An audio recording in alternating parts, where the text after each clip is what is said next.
శ్రీ గురుభ్యో నమః. శ్రీమాత్రే నమః. మా ప్రేక్షకులందరికీ పరాభవ నామ సంవత్సర ఉగాది శుభాకాంక్షలు తెలియజేస్తూ, ప్రతి నక్షత్రానికి రాశి ఫలితాలు ఈ సంవత్సరం అంతా ఏ విధంగా ఉన్నాయి అనేది ఇప్పుడు మనము తెలియచెప్పుకుందాం. ఏ నక్షత్రంలో పుట్టినా, ఏ పాదంలో పుట్టినా చింతించవలసిన అవసరం లేదు. చాలా మంది భయపడుతూ ఉంటారు. మూలా నక్షత్రం అండి, లేదా ఆశ్లేష నక్షత్రం అండి, భయం కదండి, అనురాధ నక్షత్రం అండి, ఇలాగా ఏదో ఒక నక్షత్రాలకి కొన్ని ఒక బండ గుర్తులాగా పెట్టేసుకున్నారు. ఈ నక్షత్రం బాగుండదు, ఈ నక్షత్రానికి చాకరీ ఎక్కువ, ఈ నక్షత్రానికి డబ్బు ఖర్చు ఎక్కువ, ఈ నక్షత్రానికి భరణి, పుబ్బ, పూర్వాషాఢ ఇలాంటి శుక్ర నక్షత్రాలకి లగ్జరీ లైఫ్ ఎక్కువ. ఇవన్నీ కూడా మన అపోహలే. ఇలా అపోహలు పెట్టేసుకుని ఆ నక్షత్రం తీరే ఇంత అని అనుకుంటూ ఉంటారు. ఏమీ కాదు. ఒక నక్షత్రము వ్యక్తి యొక్క గుణగణాలని చెప్తుంది. అది కూడా మిగతా గ్రహాల యొక్క ప్రభావం ఎలా ఉందో వాటిని బట్టి కూడా ఈ గుణగణాలు మారిపోతుంటాయి. వ్యక్తివి ఖచ్చితంగా ఇలాగే ఉంటాయి అని చెప్పడానికి రాదు.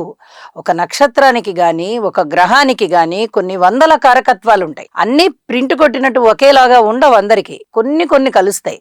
మిగతా గ్రహాల యొక్క సమ్మేళనల వల్ల, దృష్టి వల్ల, యుతి వల్ల, స్థితి వల్ల, గోచార ప్రభావం వల్ల వాటి యొక్క కారకత్వాలు, వాటి యొక్క ఫలితాలు మారిపోతూ ఉంటాయి. కాబట్టి ఎవ్వరూ ఏ నక్షత్రం గురించి కూడా ఆందోళన పడద్దు. అలాగే ఈ నక్షత్రం మాది చాలా అద్భుతమైన నక్షత్రం అని చెప్పి ఎక్కువగా అతిగా ఆలోచించవద్దు. అన్ని నక్షత్రాలు మంచివే, అన్ని నక్షత్రాలకి మంచి ఫలితాలు ఉన్నట్లుగానే అన్ని నక్షత్రాలకి కూడా కొన్ని ఇబ్బందికరమైన ఫలితాలు ఉంటాయి. అలాంటి ఇబ్బందికరమైన ఫలితాలు ఉన్నప్పుడు మనని మనం సంయమనం చేసుకుంటూ భగవంతుణ్ణి ప్రార్థించుకుంటూ ఉన్నట్లయితే అన్ని రకాలుగాను మనిషి యొక్క జీవనం బాగుండి జీవించి ఉన్నన్నాళ్ళు కూడా వారి యొక్క మనుగడ బాగుంటుంది అని చెప్పి తెలియజేస్తూ, ఇప్పుడు మనము పరాభవ నామ సంవత్సర ఉగాది ప్రారంభం కాబట్టి ఈ రాశి ఫలితాలు తెలియచెప్పుకుందాము.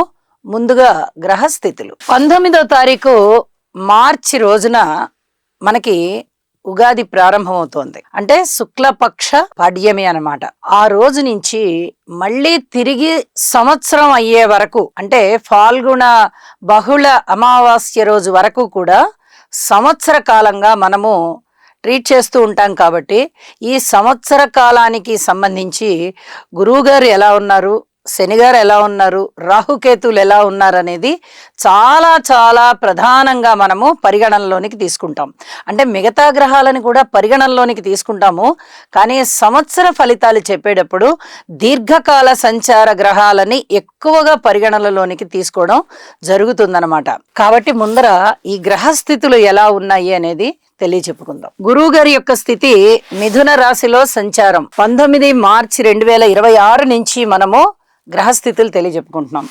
అలాగే శని గారి యొక్క స్థితి మీనరాశిలో ఉంది, రాహు గారి యొక్క స్థితి కుంభరాశిలో ఉంది. సమసప్తకాలలో ఉంటారు కాబట్టి వీళ్ళిద్దరూ కూడా కేతువు గారి యొక్క స్థితి సంచారము సింహరాశిలో ఉంది. ఇక మే 20 అంటే సుమారు నెలలు తీసుకున్నాం మనము. మే 20 అంటే మే నెలలో కూడా గురువు గారి యొక్క సంచారము కానీ, శని గారి సంచారము కానీ, రాహుకేతువుల సంచారము కానీ ఎక్కడ వారి యొక్క రాశులు మారలేదు. స్థితులు ఇంకా అదే రాశిలో సంచారంలో ఉన్నాయి. ఇక జూన్ 2వ తేదీ వచ్చేటప్పటికి గురువు గారి యొక్క సంచారము తన యొక్క ఉచ్చ రాశి అయినటువంటి కర్కాటక రాశిలోకి వచ్చిన్నది. శనిగారు కానీ, రాహు కానీ, కేతువు కానీ వారి సంచార రాశులలోనే ఉన్నారు. ఇక చూడండి, ఆగస్టు 2 నుంచి శనిగారి వక్రం ప్రారంభం అయ్యింది. ఎప్పటి వరకు? డిసెంబర్ 2వ తేదీ వరకు. అలాగే నవంబర్ 1వ తేదీన గురువు గారి యొక్క స్థితి సంచారము కర్కాటక రాశి నుంచి మళ్ళీ సింహరాశిలోకి వచ్చి ఉన్నది. ఇక రాహుకేతువుల స్థితులు ఇంకా మారలేదు. శనిగారి యొక్క వక్రము జరుగుతూ ఉంది. ఆగస్టు 2 నుంచే శనిగారి యొక్క వక్రం ఉంది కాబట్టి ఈ నవంబర్ 1వ తేదీన కూడా శనిగారి వక్రం జరుగుతుంది.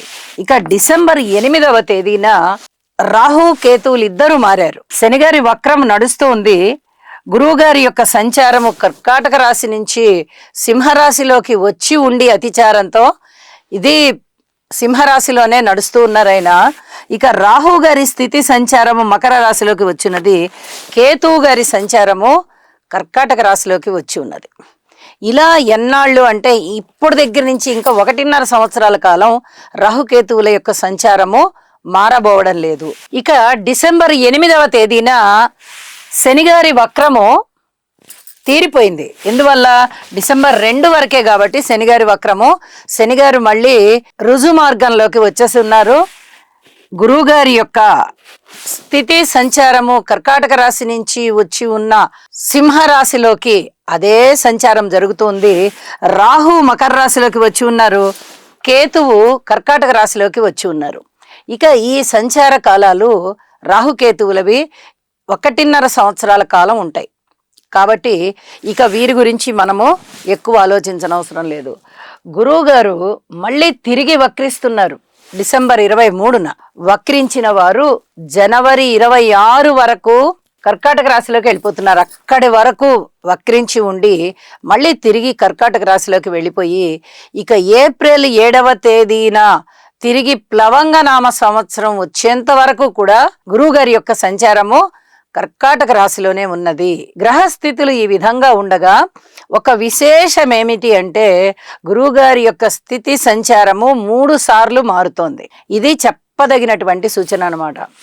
ఫస్ట్ మిథున రాశిలో ఉన్నారు, తర్వాత కర్కాటక రాశిలోకి వెళ్ళారు, తరువాత మళ్ళీ సింహరాశిలోకి వచ్చి వక్రించి మళ్ళీ కర్కాటక రాశిలోకి వెళ్ళారు. అంటే 3 సార్లు మారారు. 4వసారి తిరిగి వారు మళ్ళీ యథాస్థానం తన యొక్క ఉచ్చులోకి వెళ్ళారు. ఈ విధంగా గురువుగారు 3-4 సార్లు మారి ఉన్నారు కాబట్టి చాలా మార్పులు ఉంటాయి ప్రతి వారికి. గురువుగారి యొక్క ఉచ్చక్షేత్రమైన కర్కాటక రాశిలో వారి యొక్క సంచారం ఉంటుంది కాబట్టి ఎక్కువ కాలం చాలా అద్భుతమైన ఫలితాలు ఇస్తారు.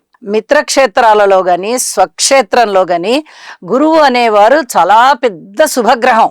ఇంత పెద్ద శుభగ్రహము ఆయన యొక్క ఉచ్చ రాశిలోకి వస్తున్నారంటే అడిగిన వారికి అడగని వారికి కూడా కోరికలు తీర్చేస్తారు. అవి ధర్మబద్ధమైన కోరికలు అయి ఉండాలి.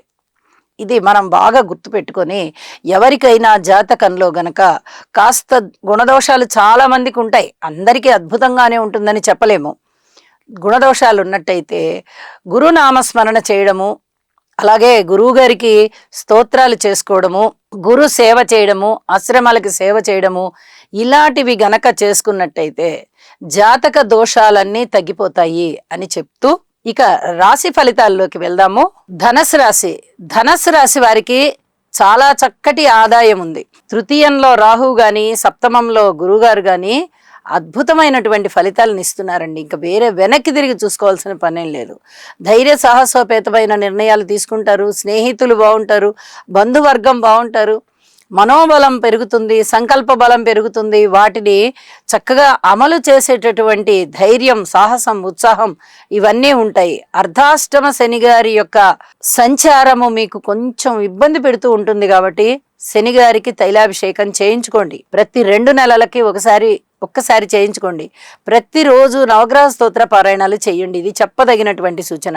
అలాగే వివాహం కాని వారికి వివాహం అవుతుంది, వివాహం అయిన వారికి సత్సంతానం కలుగుతుంది, సంతానం కావాలి అని కోరుకునే వారికి చాలా అద్భుతమైనటువంటి సంతానం కలుగుతారు అనేటటువంటి వార్త వింటారు. రుణాలు తీరిపోయే అవకాశం ఉంది. ఎక్కువ రుణాలు కావాలన్నా కూడా రుణాలు దొరుకుతాయి. అలాగే కీర్తి ప్రతిష్టలు బాగా పెరుగుతాయి. అన్ని విధాలా మీరు ఆనందంగా ఉండే సమయం. అయితే అష్టమ స్థానంలోకి గురువుగారు వెళ్తున్నారు. ఎప్పుడైతే అష్టమంలోకి గురువు సంచారం జరుగుతోందో కొంచెం జాగ్రత్తలతో కూడి ఉండాలి. రాస్యాధిపతి, చతుర్థాధిపతి అయినటువంటి గురువుగారు అష్టమ స్థానంలోకి వెళ్తున్నారు కాబట్టి అతి కష్టంతో మీకు పనులు అవుతాయి. ఇది చాలా చెప్పదగినటువంటి సూచన.